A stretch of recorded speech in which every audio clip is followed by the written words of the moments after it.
Man. Hey, peace, guys. Hey, everyone. Hey, everyone. Bam, YouTube. Am I looking good? You see me loud and clear? Awesome, awesome. Hey, everyone. Fill up the room, share and like the live, please. I guess before we get started, we're going to go ahead and play our intro. So sit tight. Peace, peace, love, everyone. Hey, why y'all feeling in the chat, you know, or the chat or the live, wherever you guys are watching from. Let me know where y'all at. Shout out where y'all at. Let me know where y'all at. Omi tutu, ona tutu, tutu na woye. Kosi ku, kosi arun, kosi ejo, kosi ojo, kosi idna, kosi.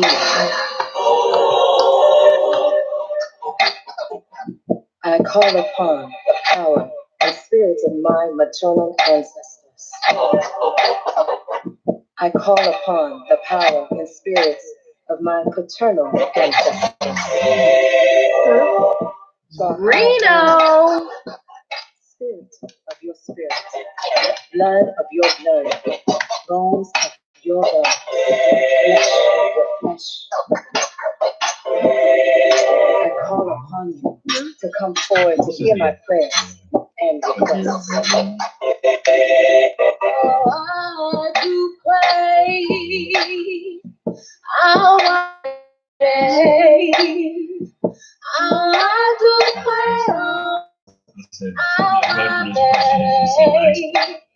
I do pray.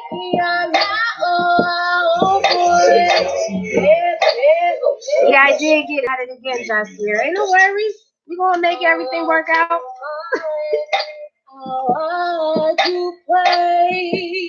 Where y'all at? You know where y'all at? Share the video.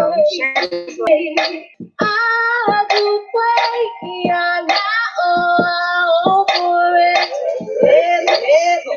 Be in peace and good character. Or in me. I do pray. I do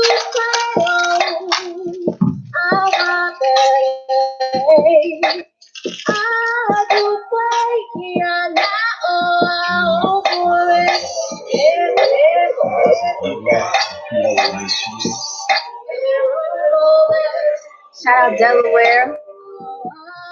PA. Oh, hey, Jerry. I do pray. I do pray.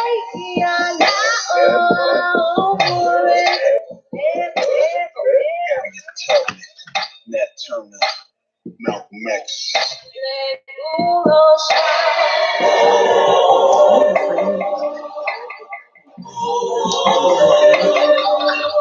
To my ancestors that they lay on plantations before elevation.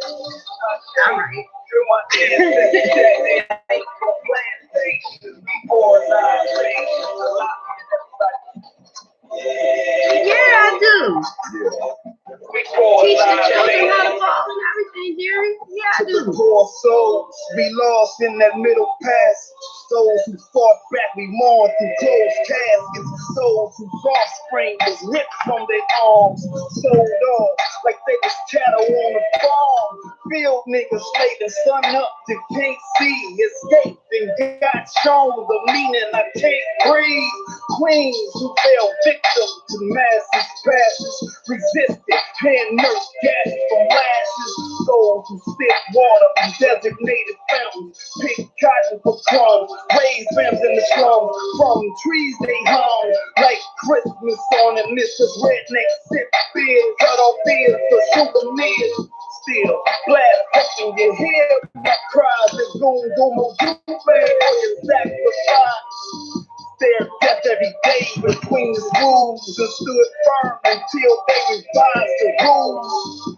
To my grandmother, Samantha Turner, though we never met. Your grandson still mourns your own toothpaste.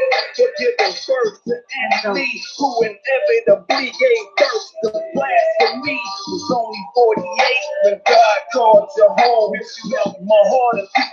Yeah, I'm still breathing. I hear your spirit speaking louder than ever with these songs. I'm living you and the rest of my ancestors. So to my home, glad salute you. Without further ado, I present to you. Lode. Welcome to season 10, episode 5 of The Commoner's Voice here on Facebook. I am your host, Lode, and I am here with Baba Coleman that like to stay in the background. This man won't get on the camera with me for nothing, y'all. But I see you, Jerry, the Women's League in Dart. I can't even get the words out, up in Darby.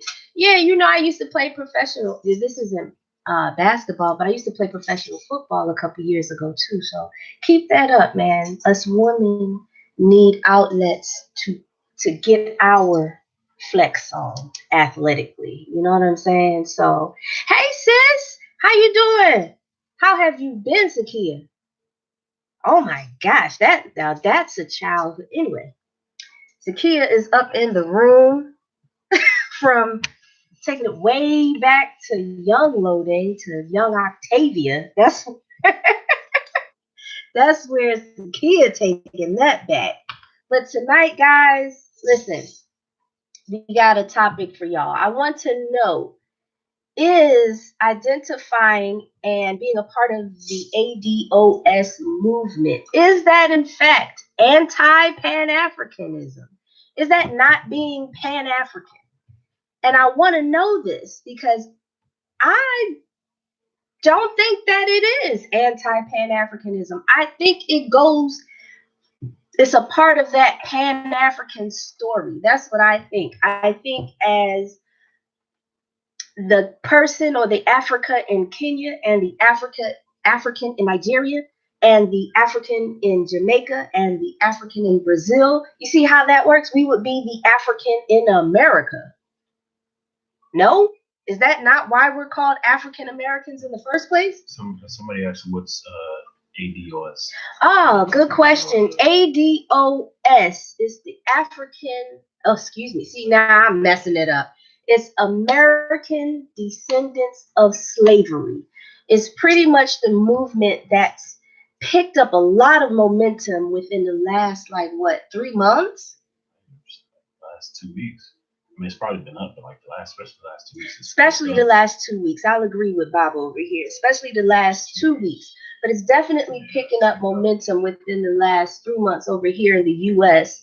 It is a movement that was started by Yvette Cornell and Antoine Moore. Antoine Moore of Tone Talks Radio and Yvette Cornell of Breaking Brown.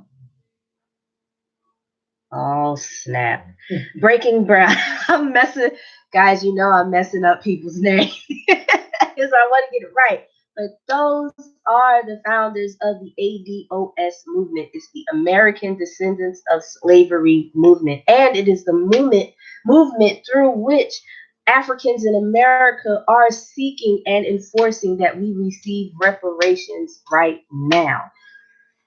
The reason why I chose this topic this week, because I think that pushing and advocating for ADOS, reparations, freedom, individuality, progress, all of that good stuff, I think that is long overdue. And I thought that would be a common understanding for everyone. At least that's what I would think. However, I came across a video a couple days ago of Dr. Umar. He was actually on. He was one of the guests in the Diamond Studios up in Philadelphia, Acres of Diamond Studios. guest on Nothing But the Truth. It is a radio show.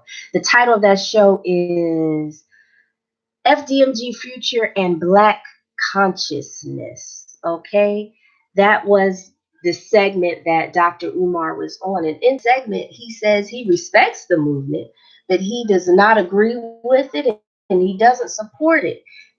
That, if you guys do not know, I support Dr. Umar. Listen, Black Power, Pan-African, Garveyite, Black nationalist, I'm all for it, right?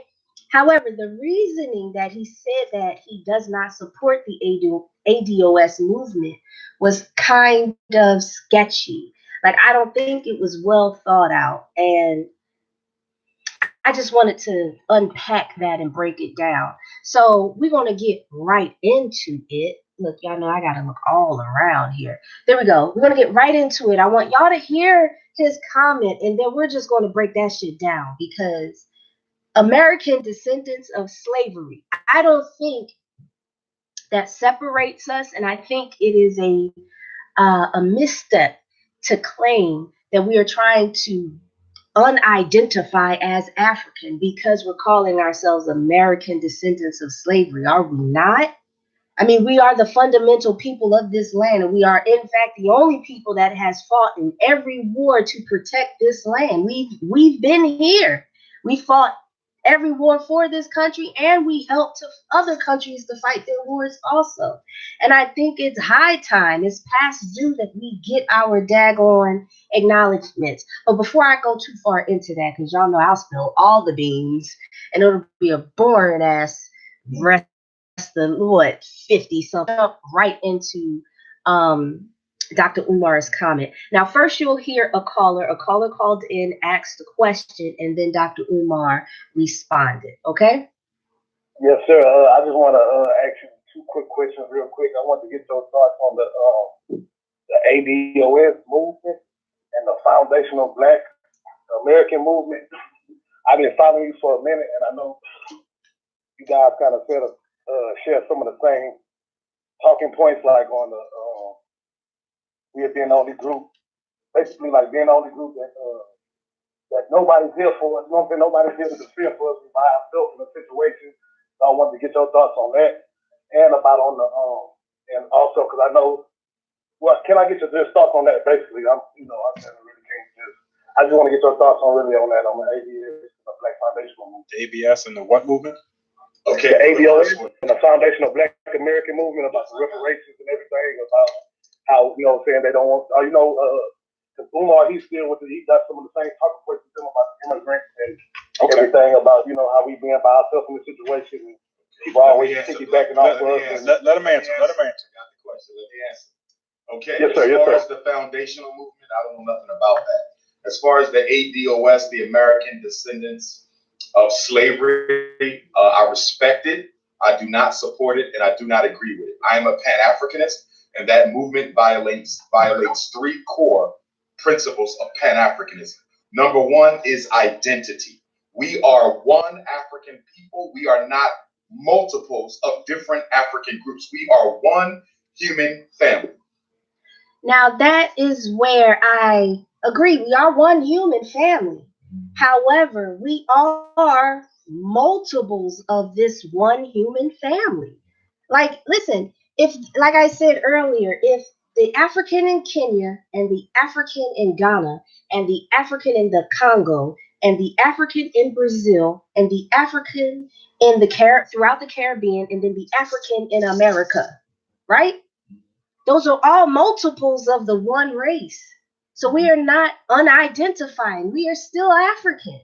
However, we are African and we are native and indigenous to this land here. We are fundamentally a part of history and everything, culture, everything here. So that one aspect, I disagree, and I would say that needs further thinking because we are all multiples of this African family. I can't go to Brazil and say, yes, my ancestors were enslaved and your ancestors were enslaved, and that makes us exactly the same. No, Brazil has a rich culture, and they should be proud of that culture in Brazil. So why can't we be proud of our culture here? That's been a problem I've been having with scholars and leaders from different countries that come here.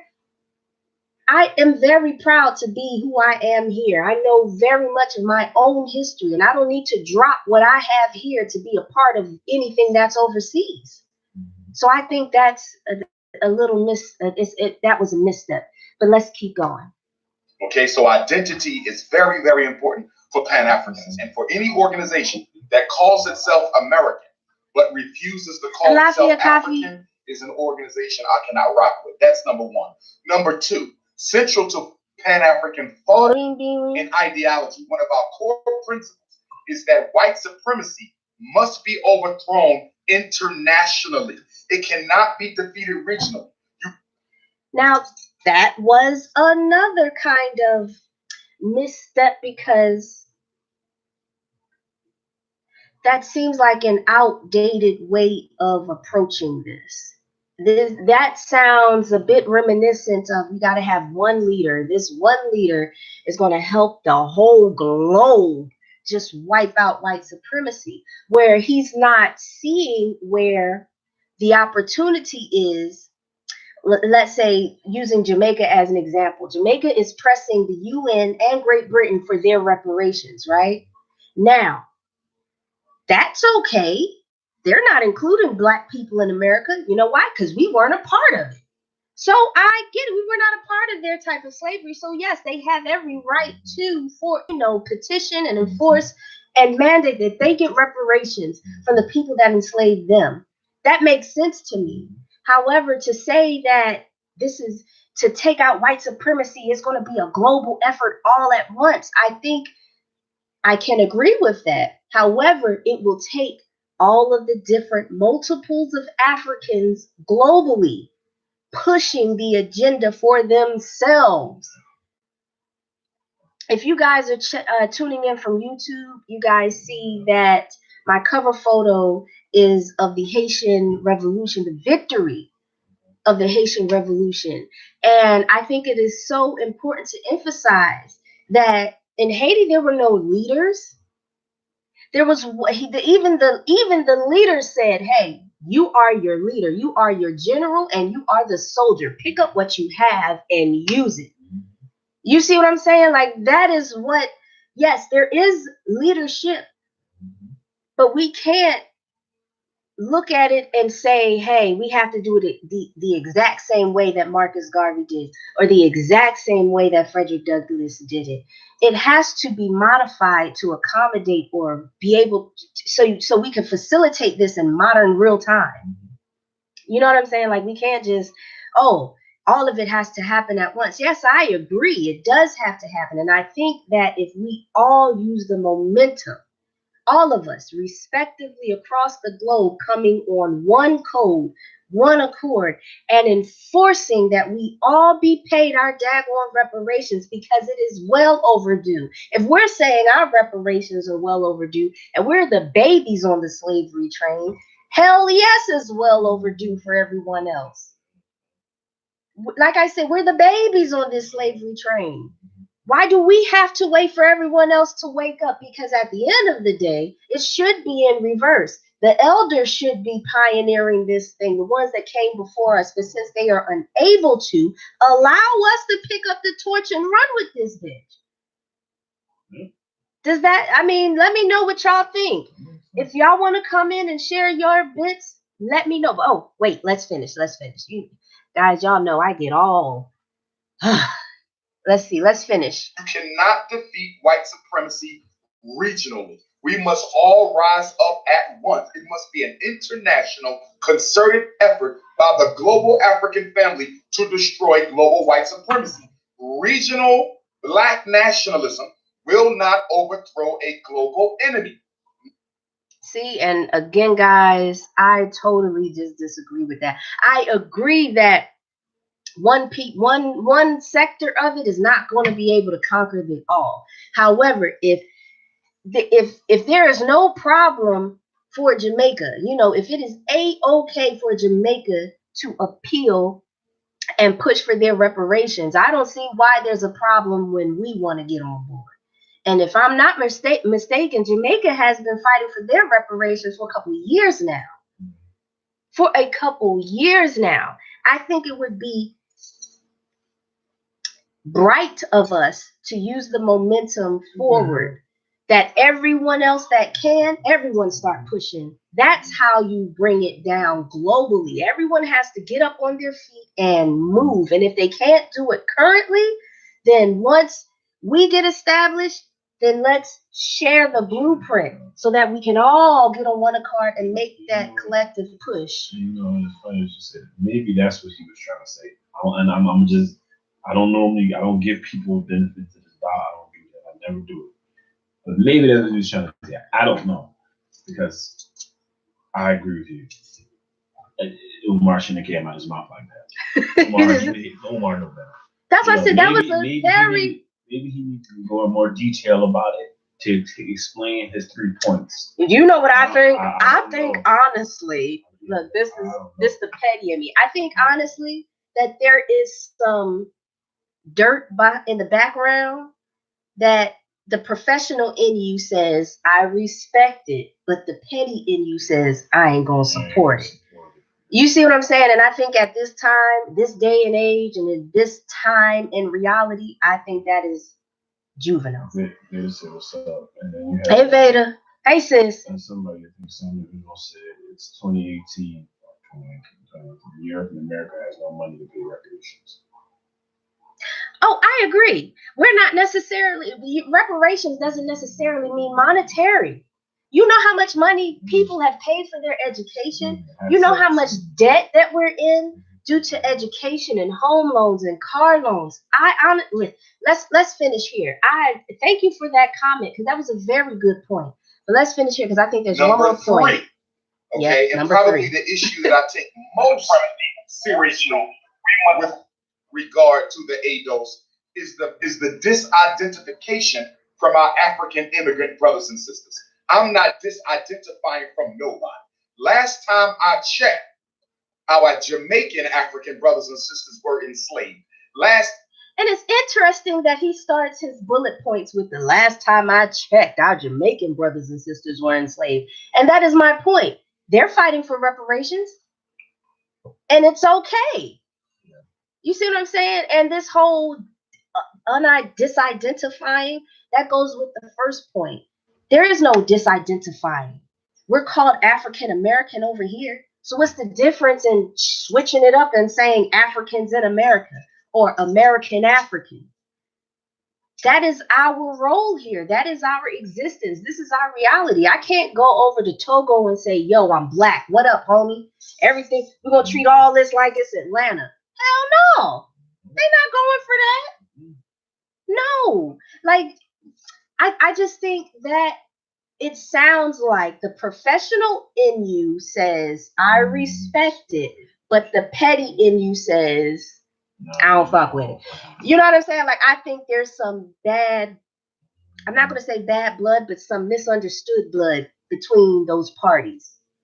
I think some things and opinions were said, and there were some misunderstandings, and Dr. Umar does not like the misunderstandings. We all know that. If you disagree with Dr. Umar, he don't do well with that. He's the prince of Pan-Africanism, and it's his way or the highway. So in that regard, I just think that was a misstep. I think that was a gross misstep. Because just because I'm saying I am a black person in America does not disassociate myself from African ideology. You see what I'm saying? Like, no, I am African. And according to George, guys, y'all need to help me with this man's last name, this brother's last name, because I don't want to butcher it, and I haven't heard him say it, but his name is George Bongnyuy. And that's what I'm, Bongnyuy. Bongnyuy. I'm not certain how to pronounce his last name, but Brother George, Baba George, this African brother has been making some fire videos because he is continental African. And he is saying how it is time that Africans globally support us in this ADOS movement. You know why? One valid point that he made is that Africans in America, Black Americans, have always been Black or African first. The struggle here has always been because we will not assimilate. And that doesn't happen in Europe. Those African brothers in Europe are assimilating like shit. When they go over there and they learn how to speak French, guess what? They're French. They go over there and learn how to speak Italian. They live in Italy. Guess what? They're Italian. They totally drop their African identity. And that doesn't happen here. So again, for Dr. Umar to say that, I don't know what else to call it other than a gross misstep. Because if anyone on the continent has been proud to be Black and African and out loud, unapologetically, it has been Blacks in America. So much so that the posts and the identity of what's African and Black and conscious and progressive is viewed or based upon Black behavior in America, not nowhere else. That speaks volumes. I want you guys to hear Brother George speak his speech, because this right here, again, is a continental African brother that is in support of the ADOS movement. And we have Black people over here, again, self-sabotaging. How can you self-sabotage something that is for your greatness, and not only for your greatness, for the greatness of the globe? That's what we do over here. Before we get to Brother George, I'm sorry, guys. I want to finish with Dr. Umar because he said something else that had my spidey senses tingling. I said, oh, this is something else altogether. Time I checked, our Cuban African brothers and sisters were enslaved. Last time I checked, our American African brothers and sisters were enslaved. We were all enslaved together. We were all brought from Africa together. Why am I going to disidentify from my Jamaican brothers and sisters, my Cuban brothers and sisters, my Black British brothers and sisters, my African brothers and sisters, when we are all being victimized by the exact same oppressor? The Jamaicans were enslaved by the British. The African Americans were enslaved by the British, except for the last 90 years. And I want to reiterate, Jamaicans are pushing and demanding for reparations. So I want to just keep putting that out there, because I don't know if Brother Dr. Umar knows that. Maybe he doesn't know. But they're pushing for reparations. Does that mean that they're disassociating from everyone else on the globe? But let's continue. So why are we separating when we were both enslaved by the same power? So let me get this right. There's only 3 million African immigrants in the United States. There's only 3 million African immigrants in the United States. We're going to start a fight with them, but we're not going to start a fight with the LBGT, who has stolen everything that Black people have fought for. We're not going to start a fight with the Mexicans, who have stolen everything Black people have fought for. We're not going to start a fight with the feminists, who have stolen everything Black people have fought for. There's about 50 million Mexican immigrants in this country, twice that number of homosexuals, 5 times that number of feminists. But instead of fighting with them, we're going to pick on the lowest group on the totem pole, our own kith and kin, African brothers and sisters. Now, that wasn't the part that I wanted to get to, but I do want to point out, I have to say this, and guys, I can only be honest. This show is called The Commoner's Voice, and I'm a very common person. I'm an everyday, round the way, down the earth person, and I have to say this. Now, from my perspective, of course, I am not the creator of this movement. I'm just a person that vibrates and identifies with the progression of this movement, because I've been saying this for at least a decade now, that we don't get no respect anywhere. And then when we listen to our elders, Dr. John Hendrick Clark, Baba Dick Gregory, when they tell us of Dr. Joseph Ben Yakinen, when they tell us that we don't have any friends, What does that mean? That means we Black Americans over here don't have any friends. That means the European, that means the African, that means the Caribbean, that means the South American, all of them, because once they get here, there is an agenda to stay away from us. Now, don't get me wrong. I do understand that you are told that you're allowed here on the one strike rule, and I'm talking about immigrants, right? You're allowed here under the one strike rule, and you can't get any trouble, and you can't do all this other great stuff. I get it, right? We get it. Big Brother has systematically colonized and oppressed everyone on the globe. Every Black person, which is every person on the globe, Big Brother has come in and stomped his colonial boots on our backs, right? However, when Black people, and I'm saying Black people because when we see our immigrant cousins and our immigrant brothers, we see you as one of us. Because honestly speaking, we won't know that you're not Black until you tell us you're not Black. Does that make sense? Does that make sense? Like when we're walking down the street and we we see a person that has Black skin, we're like, oh, that's a Black person. So we might do the Black person. You know what I'm saying? In passing, right? But what happens when that in passing turns into, I'm not Black. I'm not Black. I'm Jamaican. I've even had a Jamaican tell me that we're different races. Like, oh, I'm so glad to see the Black race doing well because we don't see good things coming from you people, meaning Black people in America. These are the things that we're told over here every time we're trying to work. And I don't want to hear, I'm not going to lie, I don't want to hear how Black people are not supportive of Africans because we give y'all all our money. We give Africans our money. We give Arabs our money. We give the Chinese our money. Now, the Chinese and the Arab, we don't expect them to return $1, right? The African, we do expect them to support our communities because we look at them as if they're us, right? We're looking at each other. We're looking at our immigrant cousins like we're the same, right? However, what do our immigrant cousins do? They take our money and they send it back home, which is not bad. However, at the same time, they're talking shit about us. Say it, find a lie. Say it's not so. Find the lie. Every African festival that I've gone to was produced and put on by Black people. They had a whole bunch of African vendors, and those African vendors don't want shit to do with us outside of us spending our money with them. It doesn't matter how much you talk to them about how our cultures are similar. They're like, no, I'm here to make money and I'm here to bounce. We don't fuck with y'all niggas over here. Yep.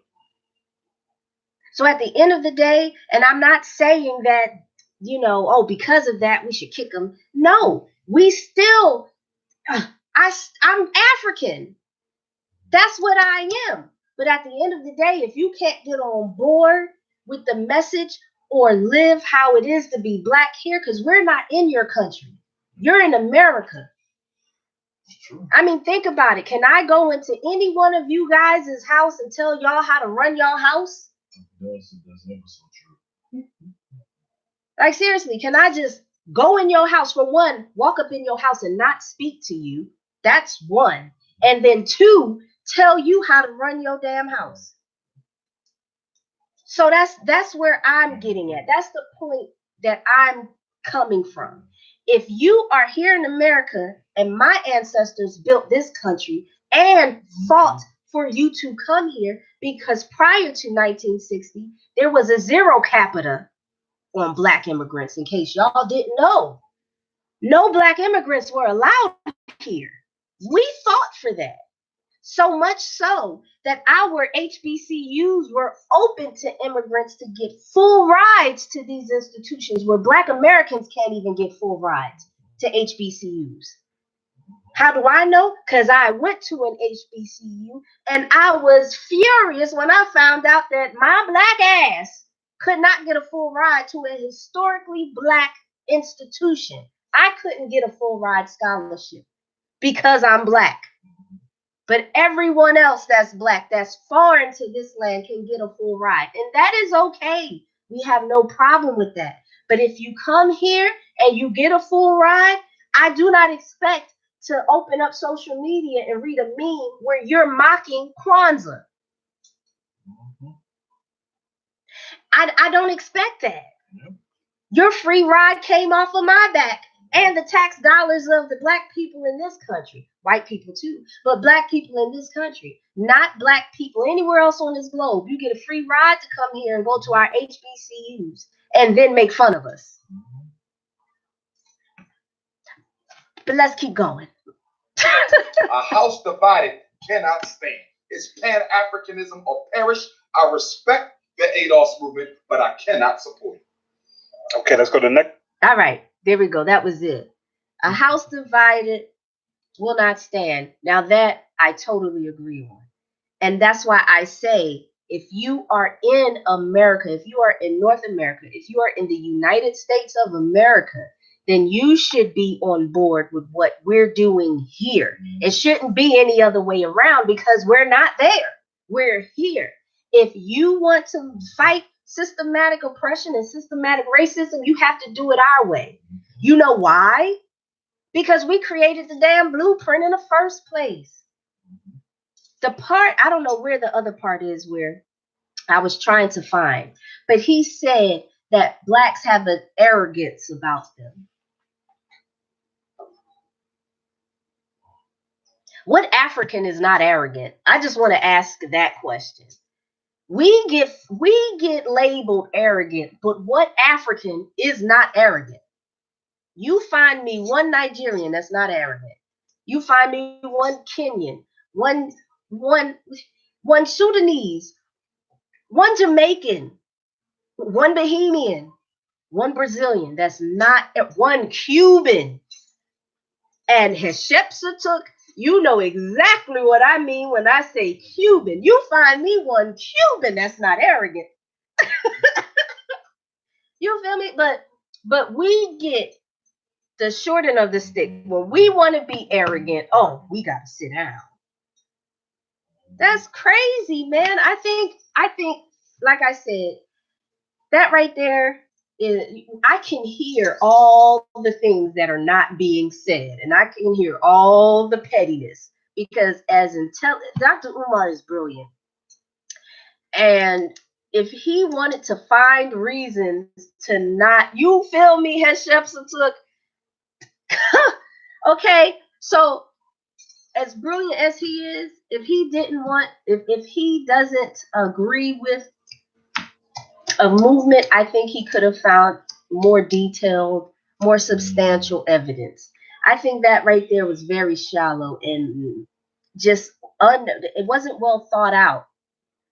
It was not well thought out. We're here. We can't fight I mean, come on. We fight oppression everywhere else, and we cannot expect any other African to come here and then tell us how it's run in their country when their country ain't figured out how to get white folk off their ass either. At least we figured out how to keep white people on their toes where they got to change laws on us every 7 to 10 years. You see what I'm saying? Like we do what we do for the betterment of the globe, the global African. That's what we do our stuff for. And we have receipts for that historically. And when I say we, I mean our ancestors. I mean all of us collectively that are doing our part, not just sitting and talking shit or wearing t-shirts or taking pictures. You know what I'm saying? No, all of us that is putting our sweat, putting our equity into the progression of the Black race, period. Everybody want to talk about Marcus Garvey, right? Where did Marcus Garvey have to come to kick off his movement? He had to come here. You know why? Because Jamaica wasn't hearing that shit. Listen, and they're still not hearing that shit. You know how many Jamaicans still laugh at Marcus Garvey? First, I've met Jamaicans that didn't even know who Marcus Garvey was. Now, honestly speaking, I think that's like the first lady of, what was that? The first lady of South Korea? Y'all help me. Was that the first lady of South Korea or China that avoided Trump for like 2 hours by saying she didn't speak English? I feel like that was one of those moves. Like, seriously.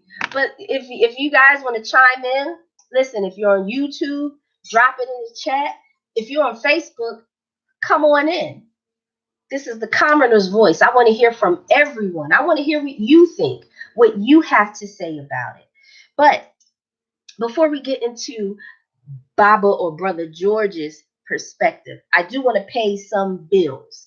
And I wanted to start out the show with this, but I forgot. It slipped my mind because I just wanted to get this off my chest. But first, look, after we done said all of that stuff, we're going to pretend like it happened, but it happened second, right? Firstborn second. But first, we want to pay our respect and offer a moment of silence to Brother Bill Jenkins. He passed away on February 17th in Charleston, South Carolina, and it was confirmed by the Morehouse School of Medicine. Now, if you guys don't know who Brother Bill Jenkins is, he's an epidemiologist, one of the pioneers of public health. He passed away at the age of 73. He was one of the people that fought against the Tuskegee Syphilis trials or experiments. Whereas if you guys do not know, because I do have some listeners tuning in from Nigeria, from the continent, from all over, in case you guys do not know, the Tuskegee Syphilis experiment was an experiment through which the government infected Black men with syphilis and didn't tell them. They wanted to see how they would respond to it, how it would, affect them in the long run, short run, who knows? It was just a science project pretty much, and killed our brothers and sisters.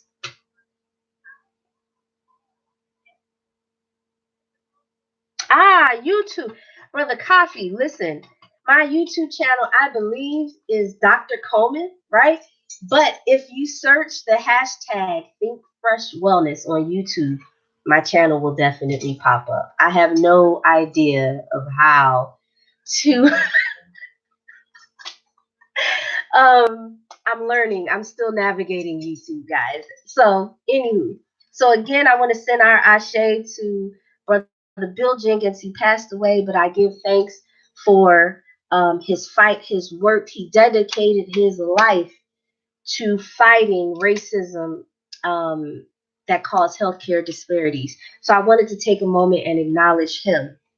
Also, guys, if you are not aware, we are, I believe, at day 21 of our 35-day melatonin and serotonin repair challenge, which I use this time every year to get in tune with nature so we can prepare for the Yoruba New Year. The Yoruba New Year happens June 4th, and right now, spring is upon us. Spring is happening. We're about to spring forth. And the best way to do that is to get in tune with nature so nature can tell your body how to best adjust and prepare for the new year ahead. So tune in with us every morning and every evening. Head on over to the Think Freshly Instagram. That's at Think Freshly. Can you put all that in the chat? Hashtag Think Fresh Wellness. And then IG and Facebook at Think Freshly.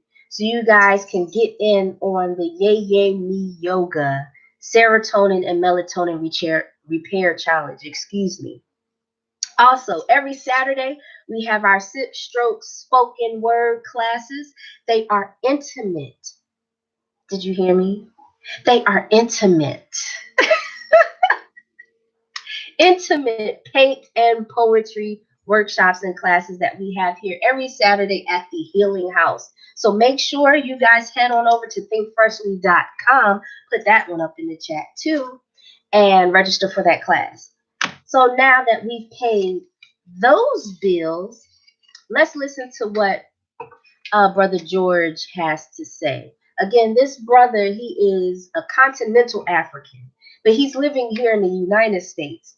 And his mission so far, he is using his platform to build awareness and talk to other Africans, our global cousins, because listen, if they don't hear it from an African, they won't support it. So it doesn't make sense. Oh, I won't say it doesn't make sense, and I won't say they won't support it. But we all know how hard it is to convince an African. You know why? Because we're proud. Again, find me an African that's not proud. Find me an African that's not egotistical. Find me one. That is our culture. That is our nature. I'll tell you, I have a book that retails out of, the African Art Gallery in North Lake Mall. And it took me almost 6 months to get my book in that store. And those brothers, there's two of them. They're brothers from Ghana. There's a African Art Gallery store in North Lake Mall, and then there's an African Art Gallery in Stonecrest Mall.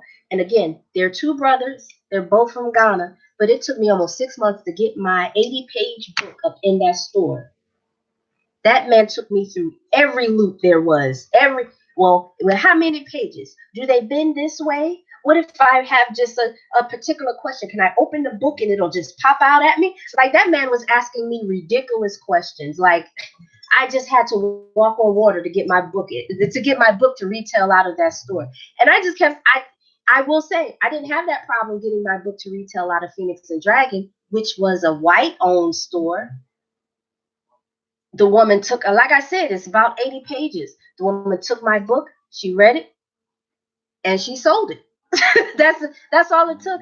But when I went in there to work with those people from Ghana, so much so that what did the daughter do? They tried to pay me in Asian, they tried to pay me in yen. You see what I'm saying? Like, when I tell you, you have to be built for tough to be Black. I tell you that much. Because our people are not easy people. We're not the easiest to work with. We're not the easiest to work for. But I love it. I can't see it any other way. I love it. I wouldn't change it for the world. But I tell you, that Ghanaian brother, man, he took me through every damn hoop there was to get my book up in there. But anyway, here's Brother George. We have to support this nation of our brothers here. They have always stood for us across the globe. Now, Brother George says, we, meaning Africans, have to support our brothers here, meaning the Blacks in America, because we fought for everyone across the globe. That's what he says. They have always been there for us. They went to a level where people like Dr. Anderson goes to Africa and try to encourage fishing in Africa. So that's why we have, this is critical for Pan-Africanists to support our brother. It's not that they're not saying that we don't want to be part of Pan. No, but we have a nation. All Pan-African, the Pan-African people say they are Pan-Africanists. They are from different nations. Different nations. Let's be realistic. They are from different nations. We have Pan-Africanists in Africa. Listen to that. I didn't even realize how Brother George said the same thing. I didn't even hear that. He said the Pan-Africanist has to support also because we're all from different nations. Oh my goodness. Listen, so on that case, there's no need to listen to Brother George again because we're saying the same thing, but I just wanted to point out that Brother George, again, is a continental African. He doesn't have anything invested in here other than he's from foreign, and he took advantage of the opportunity that we fought for to have our brothers come here. Because again, there was zero, meaning no other Blacks could come here. No Black immigrants. The word you don't even know about. Exactly. Because again, they were held. They were told to keep their mouths closed. You know what I'm saying? And do not associate with those Black folks because they like to fight and they like to steal and they're angry. You know what I'm saying? All they do. I just want to know, since having children is human nature, right? Oh, what's going on in the chat? I am so sorry. Yeah, they did. Not all of us are meant to be on, but now I agree. I agree. PCJ, I agree with CJ. Not everybody is meant to be on board. And that's why I'm trying to sort of like, maybe there's some pettiness going on in the background with Dr. Umar, because that's an intelligent man, and I can't see how he travels to multiple African countries, period, around the globe, speaking and promoting Black power, right? How could you be anti-Black people getting reparations? I just don't understand that part. I don't think he's anti. I think it's what you said earlier. I think a part of because Dr. Umar is arrogant, he's cocky, even if he said he's not. I think he wants to be one of the heads of the overall movement. That's what I think. I don't think he totally disagreed with. I think it's exactly what you said earlier. Yeah, if it didn't come out of his brain drain, his brain, it ain't shit. You want to be at the table, you want to pertain to that. Whoever the Jamaican That's my 11-year-old, man. Whatever the leaders are in Africa, in particular African countries, he wants to be at the table. That's what he wants to be at. Honestly speaking, I think he should be at the table. Oh, yeah. I think he should be at the table, but I think he should be at the table.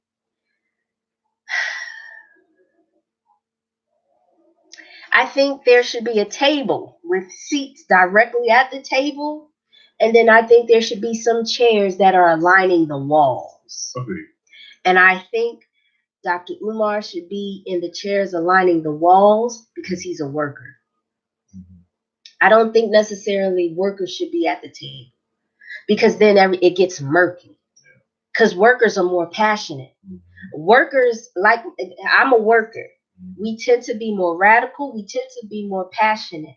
And that could harm the movement. That could harm the progress of the movement, because we'll do some shit on emotional whim.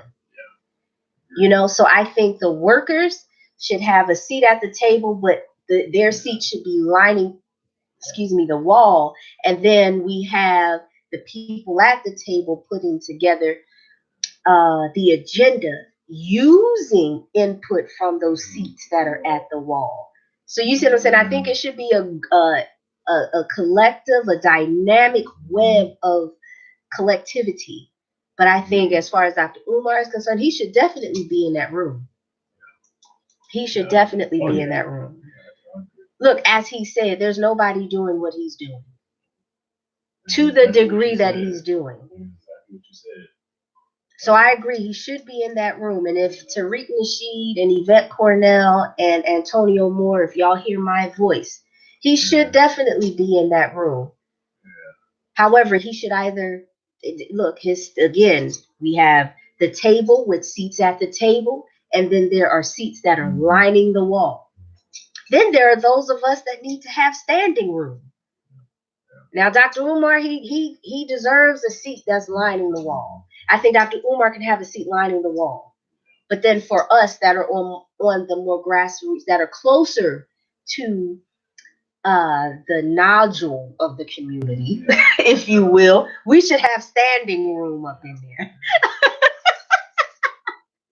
Because it has to be very dynamic. We have a number of issues that needs to be addressed when we're talking about reparations. Someone said earlier that reparations is not money because they don't have money. And we know that. Yeah. That's why these countries are in debt. They don't have money. However, what they do have is the resources. What opportunity we have in those resources, or in utilizing those resources, is that now we have the intellect to know how to utilize them. We know how to dig or mine for them. We know how to process them. We know how to deliver them, distribute them, wholesale them, market it. We know how to do all of that now. There's a big difference, because we're coming out of the age of mental slavery. When we came out of the age of chattel slavery, guess what? We had freedom, but we didn't have any capital, right? Mm-hmm. Now, the country has run out of capital, all of the capital that was made off of our backs, right? But at the same time, guess what we do have? Buildings. Land, buildings, We still got tax bills. taxes, oil. The way I see it, what I don't like is when people say, you know, oh, how would we make it happen? Our tax dollars pay for Indians. Were they not? Do they not? Like, our tax dollars pay for Jews. Like, come on, our tax dollars pay for 9/11. For the reparations that was given for the one-day terror attack, we pay for that. Somehow that was figured out. That money was figured out how to get, you know, how to be accured. You know, white people got black people feeling bad about taking getting what you're due. White people got us feeling bad, feeling terrible. So we go to church or we go wherever we go every week, and we feel bad about it, and we say love conquers all. That's excuse my language. That's a bullshit ass lie. It does not. Love does not conquer all. No, it does not. Love will not fix the world. No, it will not, because you can love somebody and still have all the damn resources. Yes, you can. And do it with a smile on your face, and life goes on. As long as that person is eating, you're good. Listen, my thing is, like I said last week, when you're a mother or a parent or one of those good aunts or uncles or a grandparent, you tend to look at things just a little bit differently, right? When you have children and one child takes the other child's toy, you tell that child, hey, don't be out here stealing people's stuff. And then you tell the other child, hey, don't be letting nobody take your stuff. Like, listen, this is my blood boiling again. This is what gets me upset about black people, yo. So you mean to tell me somebody at this moment can just kick in your front door and snatch up your child or snatch up your husband or snatch up your wife, and you ain't gonna do shit? And don't get me wrong, that's what our ancestors had to deal with. That doesn't bother you just a little bit? And at the end of the day, I'm supposed to just walk around knowing that I'm at a disadvantage, knowing that these doctors are killing us in these hospitals, that these police are killing us in the street, that they're doing it and taking our organs, harvesting our organs, taking our melanin, and then reselling it. We're not getting any money off of that. You selling melanin, but you getting all the melanin from black people. What black person is getting the bottom? Which black person is the sale of melanin and melanated organs helping their bottom line? I want to know. Because if you're taking melanin from black people, that means black people should be getting the bag on melanin. Shout out to CJ up in the YouTube chat again, because he made a valid point about Ghana open up their borders for the diaspora to come. I will say with Ghana, there's a lot of red tape, and I'm not going to lie, there's nowhere that the black person in America can go where they'll be completely safe, because everyone will try to white people them. Y'all, we're just going to keep it 100 and call it what it is, man. Because at the end of the day, I love my family. Don't get me wrong. I love y'all. And again, I would not change what I'm doing for the world. I'd do it again. I'd come back black every time. You know what I'm saying? I love being black. But Ghana has a lot of red tape. And for some reason, you would think that it would be easy. If it's a governmental statute or governmental order, you would think that it was Now, don't get me wrong. I understand that there has to be a screening process. I'm not saying just open the gates, the jail cells of America and let all the black people go to Ghana. No, I'm not saying that, because that's what Europe did here. That's why the United States is so deplorable as it, currently, because it's rooted in ignorance. and barbarity and savagery and criminalistic behavior and because Europe emptied their jail cells and allowed all of their criminals to come here to build this country. You see what I'm saying? So no, I'm not saying let's empty the jails of America and go over to Ghana. No, there has to be a screening process, but there's too much red tape. It has to be attainable. Now, Akon, he mentioned what Akon is doing, and shout out to Akon, because how many schools do Africa need? What is the value of a school if you don't have no electricity? What is the value of a school if you don't have no clean water? You can't deliver your babies. Your babies are dying.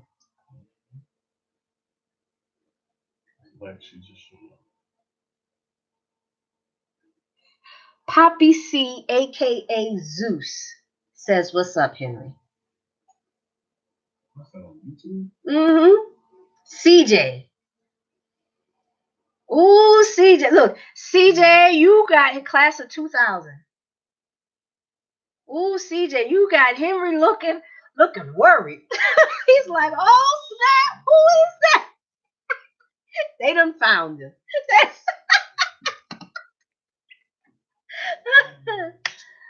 But y'all, did y'all check out the poll? What was our poll last standing? I forgot to look, but about 63% that Black people in America should get reparations, and about 22% said that Black people should not get reparations. I thought that was interesting also. So why do Black people think we should get reparations? That's the question. Man, I do want to. All the reasons why you think we should. I do want to point out, I do want to say that with the reparations, when we say, Indians got reservations and all that good stuff, I do want to point out that those Indians, those tribes, those Native Americans, and excuse me for calling them Indians, I'm just using the verbiage as it was thrown at me, right? Those had signed treaties to modify their culture to be more appealing to the American standard. Okay? And there were other Native American and indigenous peoples that did not sign those treaties. And because they didn't sign those treaties, guess what? They didn't get any land. They don't have access to the casinos or nothing like that. Right? They end up just looking like everyday Black people, like us, because the indigenous people were us. But anywho, right? We also see the incorporation of the $5 Indian after following the signing of those treaties for that land. So I will say that if we're moving forward and that is presented to us, that there should be just a bit of scrutiny in that route, because we can see how that changed indigenous people historically. They're not the same. They're European. They're European, and they don't want nothing to do with Black people. Black people can't come around them. For the most part, not all of them, but some of them, especially those Cherokee. Those Cherokee will tell you they were never Black. And it's sad, because in a way, they're right. Cherokee came after they signed the treaty. They weren't Cherokee prior to that. They had a different name. They had a different identity. So I will say, moving forward, as we progress, that right there, when it say land allotments and casino and taxes and all that good stuff, when we get to that stage in the process, I would say be wary. Because we saw, once you sign that treaty, then you have to allow white people to come in and pay their $5 so they can call themselves African, or so they can call themselves American descendants of slavery, because 0.00001000089 of their DNA. That law now applies to them. It applies to them. Man, it's tough, because at what point do we want to stop being the damn scapegoat? I say all the time, man, you cannot work with this. You can't work. The military teaches you that you cannot negotiate with terrorists. Domestic terrorism is by who in this country? White folk. That means you cannot negotiate with white folk, man. Not the government. There are no negotiations. And if it is, it has to be on your terms and not no suggestion that they make. Because again, you'll end up being the back, carrying the burden, the load of some janky old wish-washy words thrown together in the form of a law or a bill. Just like the affirmative action law that Dr. Claude Anderson wrote. They took that and totally flipped it. It's nothing like it was meant to be. So I will put that out there. We got something else from CJ. Oh, Courtney brother, laugh out loud. Facts. Thank you, CJ. Courtney brother. I assume so. I'm not going to say where you from on there, because Henry just said where you from. He caught on, but yes, from there.